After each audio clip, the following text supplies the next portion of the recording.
There is an island sitting off the northwest coast of Scotland that the British government purchased for £500, filled with anthrax, and then quarantined for 48 years. Not 48 hours, not 48 weeks.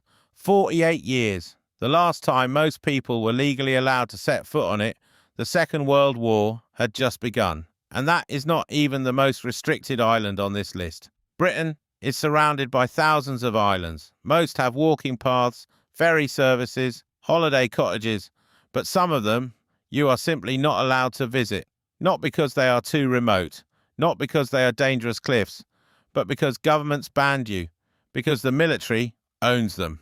Because what happened there decades ago still has not been fully explained, and someone, somewhere, does not want you asking questions on the ground. We have 12 of them today, 12 British islands, military zones, biological disaster sites, nature reserves you cannot enter, and at least one place so geopolitically contested that 4 countries are currently fighting over who even owns it.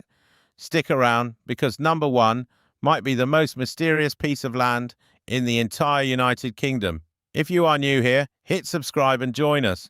We cover the places most people never get to see. And drop a comment. Where in the world are you watching this from? I genuinely love seeing where the community is based. Number 12. Scar Rocks, Galloway, Scotland. We started off the coast of Galloway in southwest Scotland with Scar Rocks. Small, unremarkable looking, and completely off limits. The reason is not military, not toxic. It is one of the largest gannet colonies in mainland Britain. Scottish Natural Heritage, now Nature Scot, designated these rocks a protected nature reserve, and that protection means no landings, no approach, no disturbance. The gannets have been breeding here in their thousands. Let that sink in. An entire island owned by birds. You are not welcome. Number 11. Ailsa Craig, South Ayrshire, Scotland. Ailsa Craig sits 12 miles off the Ayrshire coast like a granite plug shoved up through the sea floor. You might recognise it. It is the source of almost all the world's curling stones, still quarried there in limited amounts. The island itself is privately owned and access is tightly controlled. Boat trips can circle it, but landing requires permission that almost nobody gets. It also holds one of Scotland's significant gannet colonies. A beautiful, ancient and effectively closed. Number 10. Sula Skeer, Outer Hebrides, Scotland. 40 miles north of Lewis, Sula Skeer is a small, rugged rock that legally comes alive once a year. When the men of Ness, Lewis travel out to harvest young gannets, called guga, under a centuries-old traditional license that exempts them from modern wildlife law. The rest of the year, it is a special protection area. No general public access. No tourism. The island has never been permanently settled, and the waters around it are notoriously violent. This is a place that belongs to seabirds and old tradition. Number 9.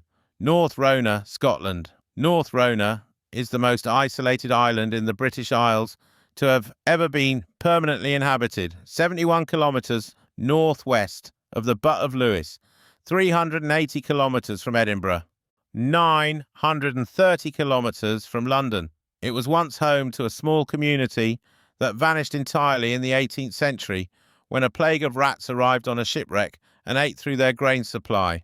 Everyone died. Today, it is a national nature reserve and a site of special scientific interest. Access requires a permit from Nature Scot, and there are almost no exceptions. Grey seals breed here in enormous numbers. The human story ended. The seal story never stopped. Number 8. The Flannan Isles, Outer Hebrides, Scotland. Here is where it gets genuinely unsettling. The Flannan Isles are 20 miles west of Lewis. There is a lighthouse on the largest island, Eilean Moor. In December 1900, a supply vessel arrived to find the lighthouse abandoned. 3 keepers, Thomas Marshall, James Duckett, and Donald MacArthur, had vanished. No bodies, no note, half-eaten meals on the table. The clock had stopped, a chair knocked over as if someone had left in a hurry. Nobody has ever explained what happened. The lighthouse was automated in 1971. The islands are now a nature reserve. You can charter a boat to circle them, but landing is restricted. There is something quietly devastating about standing at the water's edge, looking at the lighthouse, knowing that 3 men walked in there and ceased to exist, and you are not allowed to follow. Number 7. Stack and Armine, St Kilda, Scotland. The highest sea stack in the British Isles at 196 metres. Part of the St Kilda archipelago, a UNESCO World Heritage Site. St Kilda itself has managed visitor access, but Stack and Armine is essentially impossible to land on.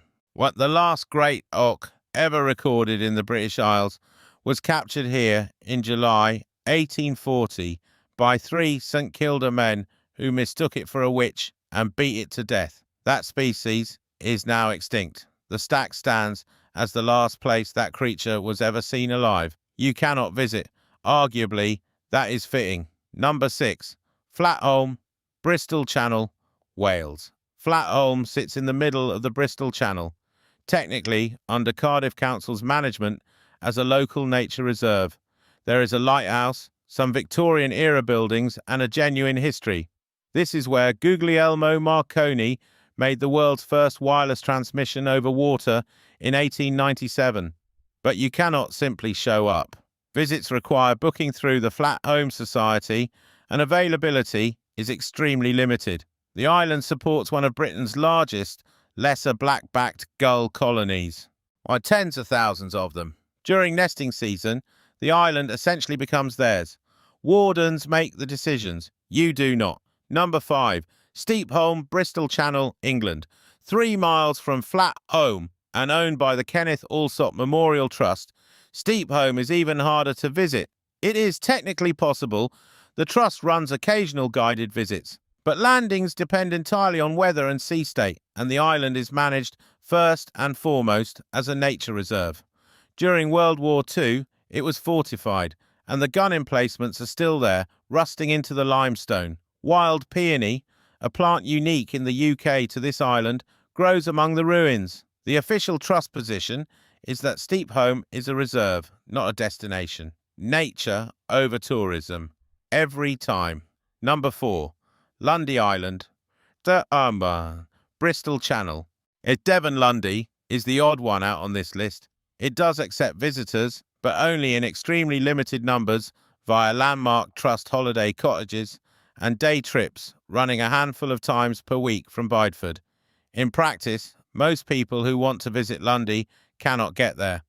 The island has a long dark history, used as a pirate base, a granite quarry, and a semi-independent fiefdom by various owners who refuse to acknowledge British law. Today, the Landmark Trust owns it. The puffins are famous. The waiting list for accommodation is not short, and during the winter months, it essentially closes. Here is the catch. Lundy is not forbidden. It is just profoundly, deliberately hard to reach. Quick pause. If you're enjoying this, hit subscribe. We put out videos like this regularly, covering the places most people will never see in person.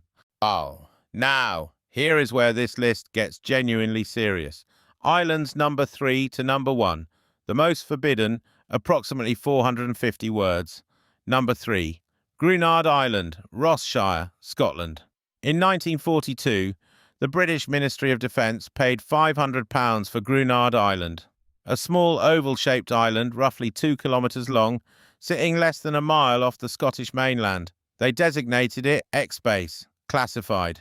Then they transported a flock of sheep there, tethered them at various distances, and detonated explosive devices loaded with anthrax spores. The sheep died within days. The anthrax did not die. It stayed in the soil for decades. For 48 years, the island was surrounded by warning signs. A quarantine notice on the Highland shore read simply, "Danger. Landing prohibited."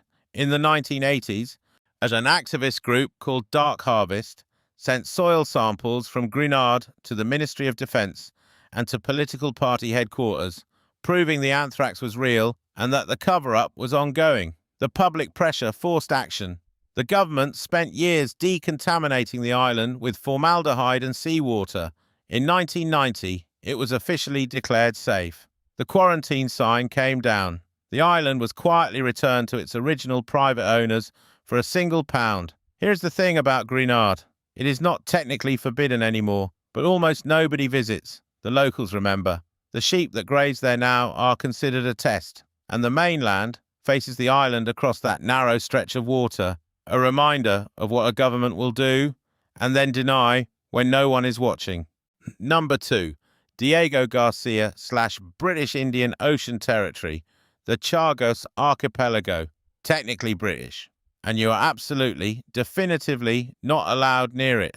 Diego Garcia is home to a joint UK-US military base that has operated since the 1960s, built on land that the British government cleared by forcibly deporting the entire indigenous Chagosian population. Roughly 2,000 people were removed from their homeland. They were told it was temporary. It was not. The UK government has spent decades fighting legal challenges from displaced Chagosians who want the right to return. Military ships patrol the exclusion zone. Civilian vessels are not permitted. No tourism. No independent research.